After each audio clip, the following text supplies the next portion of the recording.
রীতির বাবার সামনে রীতকে অপমান করে বিদ্যা। হ্যাঁ বন্ধুরা, এমনটাই দেখা যাবে। বিস্তারিত জানতে ভিডিওটিতে লাইক দিয়ে চ্যানেলটি সাবস্ক্রাইব করে দেখতে থাকুন। গল্পের শুরুতেই দেখা যাবে রীত বিদ্যার কাছে এলে তখন বিদ্যা বলতে থাকে, আপনি এখানে কেন আসছেন?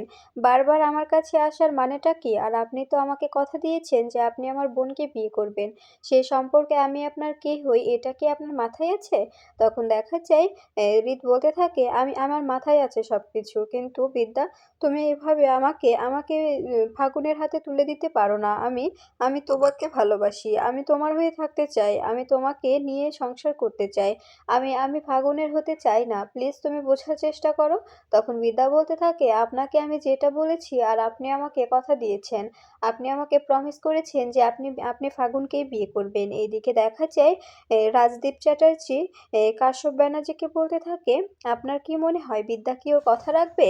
তখন কাশ্যপ ব্যানার্জি বলতে থাকে, আমার মনে হয় আমার মেয়েটা কখনো কখনো মিথ্যে বলবে না। ওর এই দিকটা ভালো আছে। ও যাই করুক কখনো কথার খেলাপ করে না। আমার বিশ্বাস যে ও যে কথাটা দিয়েছে আমাকে, ও সেই কথাটা রাখবে। ও রীতকে রাজি করাবে ফাগুনের সঙ্গে বিয়ে দেওয়ার। তখন দেখা যায় রাজদীপ চ্যাটার্জি বলতে থাকে, তার জন্য তো ওর সত্ত্বেও আমাদের রাজি হতে হবে।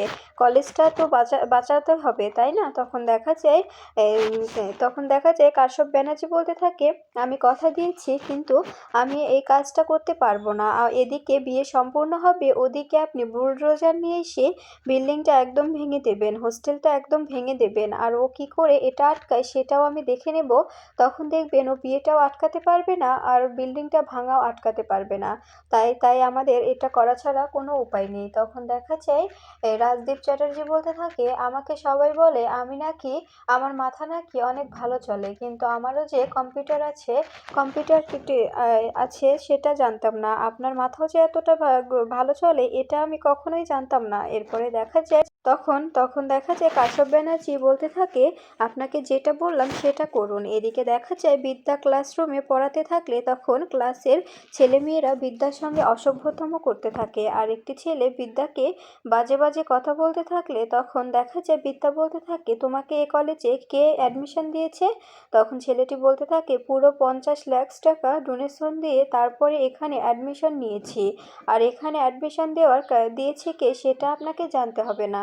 আপনি তো প্রফেসর, আপনার কাজ হচ্ছে পড়ানোটা করলেই আপনার ভালো হয়। তখন দেখা যায় বিদ্যা বলতে থাকে, তুমি কিন্তু অসভ্যতম করছো। আর এখানে আমি তোমার ম্যাম, তাই ম্যামের সঙ্গে সম্মান দিয়ে কথা বলার চেষ্টা করো। এরপরে ছেলেটি বিদ্যার সঙ্গে অসভ্যতম করতে শুরু করে আর বিদ্যার হাত ধরার চেষ্টা করে। বিদ্যাকে টাচ করতে থাকলে তখন সেখানে থাকা ছেলে মেয়েগুলো হাসতে থাকে আর বিদ্যার পক্ষে যে ছেলে মেয়েগুলো আছে সেগুলো অবাক হয়ে দেখতে থাকে। ঠিক তখনই বিদ্যা ছেলেটিকে একটা থাটিয়ে থাপ্পড় মারে আর বলতে থাকে, অসভ্যর মতো কাজ করছো কেন? অসভ্য কোথাকার! আমি তোমার ম্যাম হয়ে, আমি প্রফেসর বিবি, আমাকে কেউ ছুঁতে পারে না।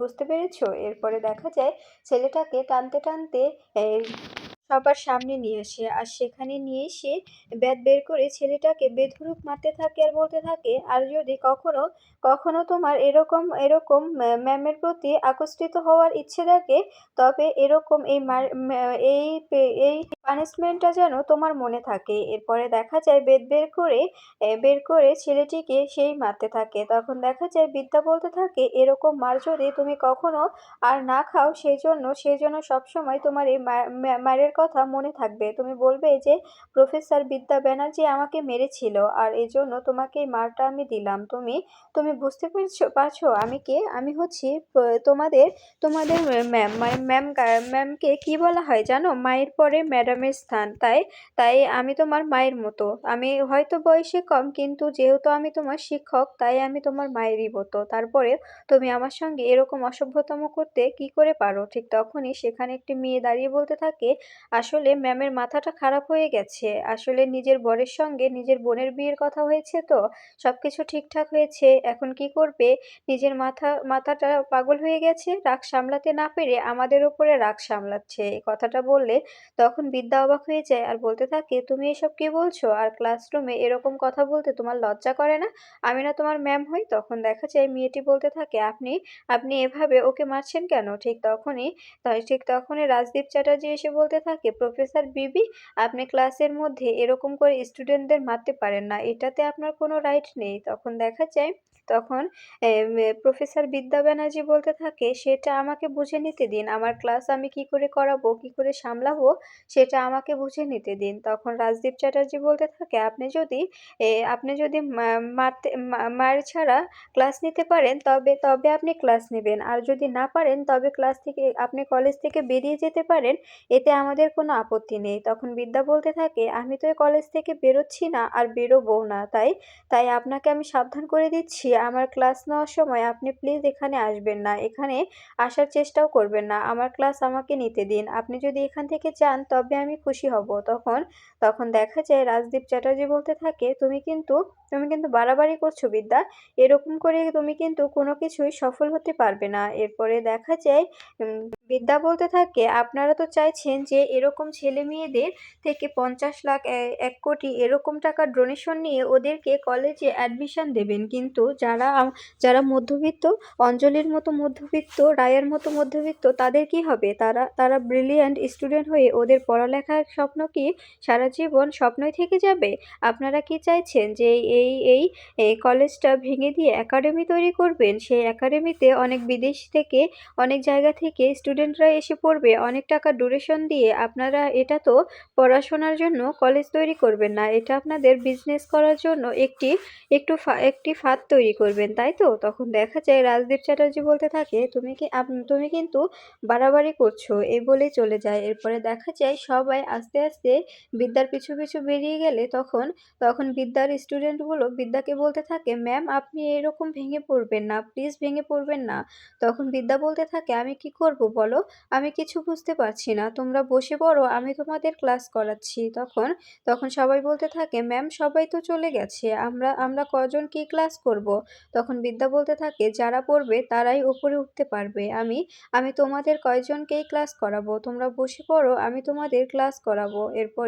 এরপরে মেয়েগুলো বলতে থাকে, ম্যাম ওরা যে বলছে যে আপনি নাকি সত্যিও আপনার হাজবেন্ডের সঙ্গে আপনার আপনার বোনের বিয়ে দিচ্ছেন। তখন বিদ্যা বলতে থাকে, আমি শুধু এটা করছি তোমাদের জন্য এটা করতে আমি বাধ্য হচ্ছি, তা না হলে এই কলেজটা ভেঙে গুঁড়িয়ে দেওয়া হবে, তোমাদের ভবিষ্যৎটা অন্ধকার হয়ে যাবে। আমি চাই না তোমাদের ভবিষ্যৎ নষ্ট হয়ে যাক, আমি চাই যে তোমরা সুন্দরভাবে পড়াশোনা করতে পারো, নিজেদের জীবনযাপন করতে পারো, নিজেরা অনেক উঁচুতে উঠতে পারো। তাই আমি নিজের জীবনটা বিসর্জন দিতেও একবারও ভাববো না, আমি শুধু তোমাদের জন্যই এরকমটা করছি, প্লিজ তোমরা নিজেরা নিজেদের জায়গায় জায়গায় বসে পড়ো। ঠিক তখনই একটি মেয়ে এসে বলতে থাকে, ম্যাম আপনাকে নিয়ে তো পুরো গুজব ছড়াচ্ছে, পুরো সোশ্যাল মিডিয়ায় ভাইরাল করে দিয়েছে, সবার ফোনে ফোনে হাতে হাতে সবাই বলছে প্রফেসর বিপি নাকি তার হাজবেন্ড হৃদ চ্যাটার্জির সঙ্গে ফাগুন ব্যানার্জির বিয়ে দিয়ে দিচ্ছে, এটা নিয়ে সবাই গুজব ছড়াচ্ছে। এদিকে দেখা যায় বাড়িতে আসে রাজদীপ চ্যাটার্জিকে বসিয়ে সবকিছু প্ল্যান করতে থাকে বিদ্যার মা ও বাবা। এরপরে দেখা যায় বিদ্যার কাকিমা বলতে থাকে, আচ্ছা দাদা, আমার মনে হয় কি আপনার মনে হয় বিদ্যা কেউ না, আচ্ছা আপনি তো বিদ্যার বাবা, তারপরে কি করে পারেন বিদ্যার সঙ্গে এরকম করতে? এক মেয়ের মুখে হাসি ফোটাতে অন্য মেয়ের থেকে সবকিছু ছিনিয়ে নিতে আপনার লজ্জা করে না? আপনি কি বুঝতে পারছেন না যে মেয়েটা কতটা কষ্ট পাচ্ছে? একটি বাঙালি ঘরের মেয়ে, হিঁদু মেয়ে, মাথায় যখন একবার সিঁদুর পড়েছে, সে সিঁদুরটা আপনারা মুছে দেওয়ার জন্য এত কেন উঠে পড়ে লেগেছেন, আমি কি জানতে পারি? তখন দেখা যায় ফাগুনের মা বলতে থাকে, আচ্ছা ছোট, তুই এত কথা বলছিস কেন? এখান থেকে যা না, ওনাদের জন্য চা করে নিয়ে আয়, আমার কিন্তু তোর কথাগুলো আর ভালো লাগছে না, তুই এখান থেকে গেলে আমার একটু ভালো লাগে। তখন দেখা যায় এদিকে রীতের কাকা বিদ্যাকে বলতে থাকে, বিদ্যা তুমি কিন্তু কিছুতে রীতকে এভাবে এভাবে ফাগুনের সঙ্গে বিয়ে দিতে পারো না, ফাগুনের সঙ্গে বিয়ে দিলে তুমি যেটার জন্য ফাগুনের সঙ্গে বিয়ে দিচ্ছ সেটাও হবে না, আর রীতের ভালোবাসাও তুমি হারিয়ে ফেলবে। ওরা তোমাকে মিথ্যা আশ্বাস দিয়েছে যে তোমার কলেজটা রেখে দেবে, ওরা কিন্তু মিথ্যে বলছে, কলেজটা কিন্তু ওরা ভেঙে দেবে। আমি তোমাকে বলছি কলেজটা থাকবে না।